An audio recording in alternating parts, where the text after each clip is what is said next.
പത്തരമാറ്റിലെ 465 episode. Anamika എന്തിനാണ് ഇങ്ങനെ ദ്രോഹിക്കണില്ലേ നയനെ?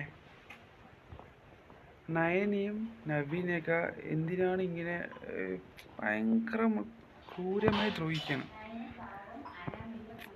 അനാമിക ഭയങ്കര കേട്. ഇതിലിപ്പോൾ പ്രൊമോയിൽ കാണുമ്പോൾ എന്തായാലും ആ എപ്പിസോഡിൽ ആ പായസത്തിലൊക്കെ ആ ഇതില്ലേ എന്തോ സോപ്പ് പൊടി ഇതൊക്കെ കലക്കിയത് അനാമികയാണ്. ആ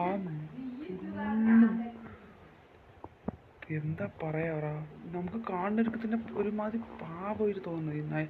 നയനയൊക്കെ എന്ത് പാവം അറിയോ, നല്ല പാവമായിട്ടുള്ള അവരിനെയൊക്കെ ഇങ്ങനെ എന്തിനാണ് ആ മറ്റേ അമ്മായിമ്മയൊക്കെ ഇങ്ങനെ ദ്രോഹിക്കണത്?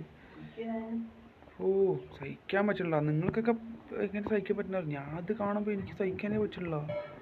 ഞാൻ അതുകൊണ്ടാണ് ഇത് പറയുന്നത്. പായസത്തിലൊക്കെ വിഷം കലക്കിയിട്ട് അവർ ഇവൻ്റെ പേര് കിടുക, പാവമുള്ളവൻ്റെ പേര് കിടുക. എന്താ സംഭവിക്കണ്ടേ?